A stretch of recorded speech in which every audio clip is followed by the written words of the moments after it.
Pessoal, bem-vindos a mais novo vídeo. Hoje a gente vai estar contando a historinha sobre o mistério da figurinha dourada, tá bom? Esse livro, ele já começa a ser dividido em 14 capítulos. Cada capítulo tem um nome, então a gente vai ver, por exemplo, o primeiro lote, depois o capítulo em treinamento, números sigilosos, com a pulga atrás da orelha, pai, você não vai acreditar, cara de assustado, a figurinha é sua, detetives da figurinha dourada, o gênio do crime, na cola dos suspeitos, o ouro dos tolos,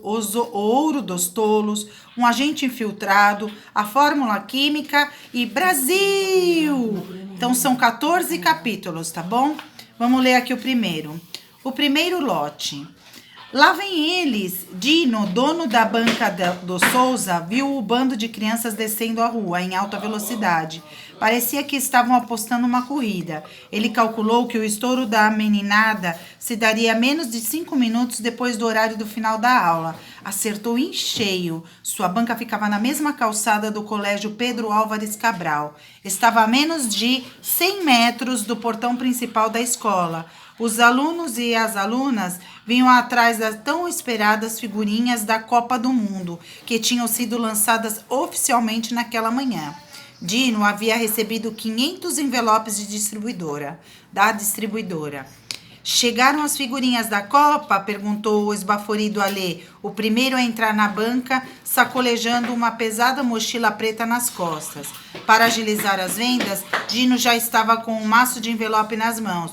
Quantas? Questionou o jornaleiro, que molhou as pontas dos dedos numa esponjinha em cima do balcão para iniciar a contagem dos desejados envelopes. Eu quero 10, disse Alê, com o dinheiro na mão já. E já cercado por outros colegas da escola, todos muito ansiosos. Dino ia contando e entregando os envelopes aos pequenos clientes. A ansiedade era tão grande que alguns abriram os pacotinhos ali mesmo dentro da banca. Caramba, já tirei 5 da Jamaica e só uma do Brasil, reclamou Zilda. Essa banca não me deu sorte. O dono da banca levantou os olhos em um sinal de reprovação, mas continuou o trabalho. Ora, como se ele fosse o responsável por escolher as figurinhas que vinham dentro de milhares de envelopes. Minha mãe está esperando no carro, saiu apressado Breno. Vou abrir as minhas em casa. A gente troca as repetidas amanhã. Em pouco tempo, o estoque de Dino havia terminado. Não foi possível atender a todos os interessados. Amanhã eu vou buscar mais, avisou o dono da banca. Alissa nem lembrou que estava com fome, ignorou o chamado da mãe e parecia não se importar em comer, depois do almoço já frio. Ela não conseguia parar de colar os cromos dos jogadores. As meninas gostavam de dizer para os amigos que as figurinhas da Copa estavam em seu DNA. O pai de Alissa tinha uma coleção de álbuns das Copas, todos completos e muito bem guardados no armário do escritório. O primeiro era da Copa de 1970, quando o Brasil conquistou o tricampeonato. Por isso, ninguém estranhou que ele também estivesse atrasado para o almoço. Ufa, tive que parar em 3 bancas, entrou em casa suando de calor. Acredita que as figurinhas mal saíram e já estavam em falta em 2? Parece que todo mundo está atrás da figurinha dourada. O cara de uma das bancas me disse que um sujeito passou por lá e comprou 200 pacotinhos de uma vez. 200? Não foi você não, né, pai? Riu Alissa. Não, eu cheguei a esse grau de loucura. Não cheguei a esse grau de loucura. Se bem que aos pouquinhos a gente acaba comprando muito mais que 200. Bom, eu comprei 30 envelopes para começar. A editora anunciou que a figurinha dourada está nesse primeiro lote. O pai sentou ao lado de Alissa no sofá da sala de TV e iniciou a operação de rasgar com cuidado os envelopes retangulares. Assim como a filha, ele também ignorou os avisos de almoço está servido, que vinham da cozinha. De certo que a mãe estava chamando. Eu te ajudo a abrir, a garota pulou nos envelopes do pai e na empolgação nem percebeu que um dos 30 caiu no vão entre as almofadas do sofá. O álbum, lançado a cada 4 anos, virava sempre uma febre. Era o único disputado por adultos e crianças, corintianos e flamenguistas, homens e mulheres. E não era um álbum fácil de ser preenchido, não. Tinha um total de 640 cromos, figurinhas, tá? O cromos. Produzida pela editora Guimarães, esta edição trazia na capa uma foto do troféu da Copa do Mundo, num fundo azul escuro. As 2 primeiras páginas eram dedicadas aos símbolos oficiais, o escudo da FIFA, o logotipo da Copa, o troféu, a mascote, um urso panda muito engraçado e a bola do Mundial. Virando a página, o álbum trazia espaço para as imagens dos 10 estádios que sediariam os jogos, né? Que teriam jogos. Né? Cada estádio era formado por um conjunto de 2 figurinhas. Aí começava a parte das 32 coleções. Aliás, seleções. A parte das 32 seleções de time, né, dos países. As equipes ocupavam uma parte dupla.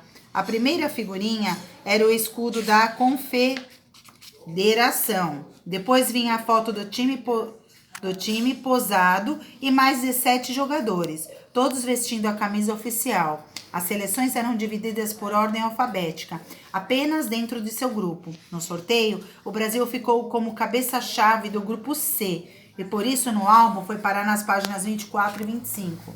Para a campanha de lançamento do álbum, a Guimarães criou uma promoção que estava dando o que falar.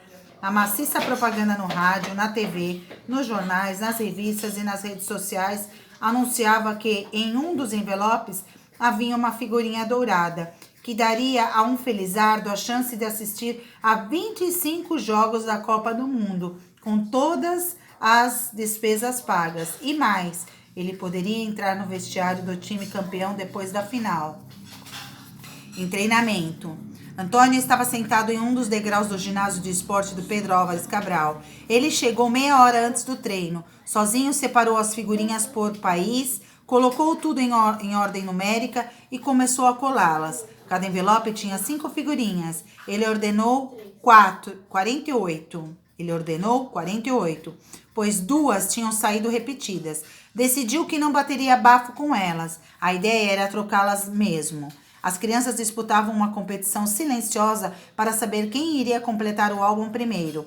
E nessa maratona de conseguir as 640 figurinhas, antes que os outros, era proibido pedir figurinhas por carta para a editora. O inspetor Maximiliano passou por ele e pediu para ver o álbum. Maximiliano era novo na escola. Havia sido contratado menos de 2 semanas antes. O crachá dele trazia, além da foto e do nome, o aviso em treinamento. Você vai colecionar também? Perguntou Antônio. Não, sacudiu a cabeça o inspetor. Mas sabia que eu quase fui uma figurinha da Copa? Tá me zoando, né? Antônio fez cara de não acreditar. Tô falando sério. Eu já fui jogador profissional e estava na pré-lista de convocados para a Copa do Mundo de 1966. 1966? Antônio arregalou os olhos. Que da hora! Fizeram uma foto minha, mas eu fui cortado da seleção. Não fui nem para o álbum, nem para a Inglaterra. Que azar, puxa vida, entristeceu-se o garoto. Você poderia ter sido campeão do mundo pelo Brasil. Azar mesmo. Minha maior frustração é nunca ter ido para um mundial. Eu faria qualquer coisa para ir a uma Copa do Mundo. Qualquer coisa, não acreditou Antônio. Qualquer coisa, reafirmou Maximiliano. Até dançar de cueca vermelha fazendo o som de uma ambulância no pátio da escola, brincou Antônio. O inspetor não estava esperando aquele tipo de pergunta. Apenas soltou uma gargalhada e continuou andando. Números sigilosos. A caça à figurinha dourada virou assunto nos principais noticiários da TV. A estratégia da empresa estava dando os resultados esperados. Havia um curso no país, uma verdadeira corrida de ouro. José Alberto Guimarães Neto, dono da editora Guimarães, marcou uma entrevista coletiva na luxuosa sede da empresa. O assessor da imprensa, quer dizer, dos jornais, né? contou 45 jornalistas na sala. Os repórteres se inscreveram numa lista para fazer as perguntas. Quantos envelopes de figurinha você espera vender nessa Copa? Perguntou a repórter da TV. Na Copa passada, falou-se em 130 milhões. Entendo a curiosidade de vocês, mas nós nunca revelamos os números de vendas, desconversou José Alberto. Não posso nem confirmar os números da Copa passada. São dados absolutamente sigilosos. Senhor José Alberto, em qual estado do país a figurinha dourada foi distribuída? Disparou outro jornalista. Não sabemos. Todo o nosso sistema é automatizado, ou seja, é informatizado, né? Feito por máquinas.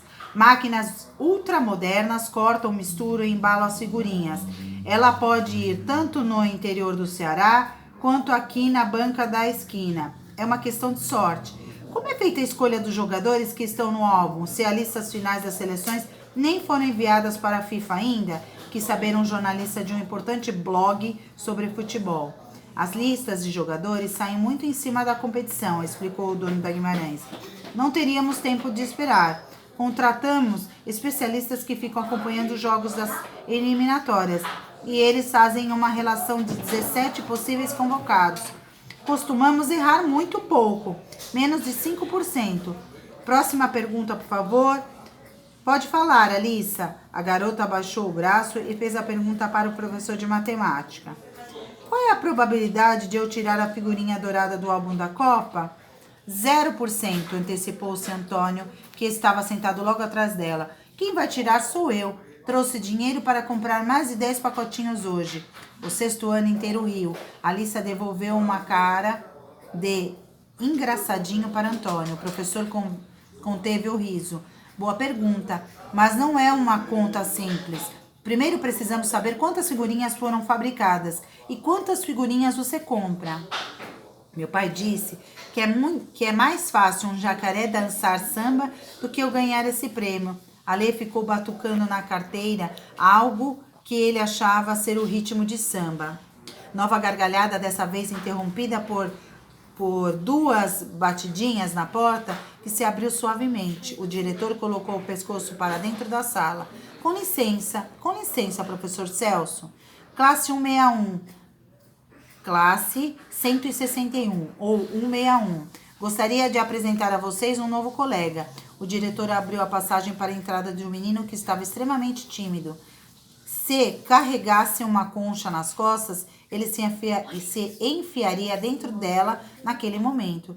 Este é o Charles, apontou o diretor. Ele veio transferido de uma escola do Rio de Janeiro e, a partir de hoje, vai estudar aqui. Espero que vocês o recebam muito bem. O professor indicou uma cadeira vazia no fundo da sala.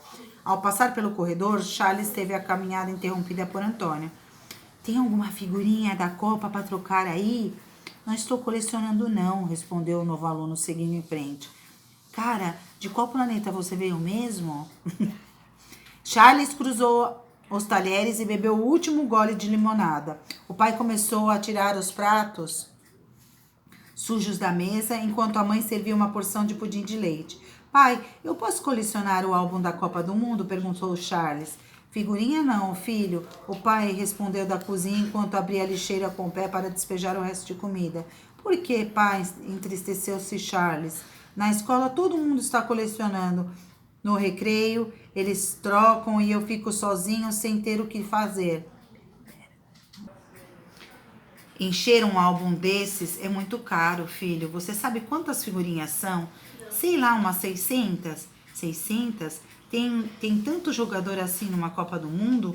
Tomou um susto o pai. Tem até mais que isso, mas são só 17 jogadores por seleção. Quantas figurinhas vem dentro de cada envelope, filho? 5.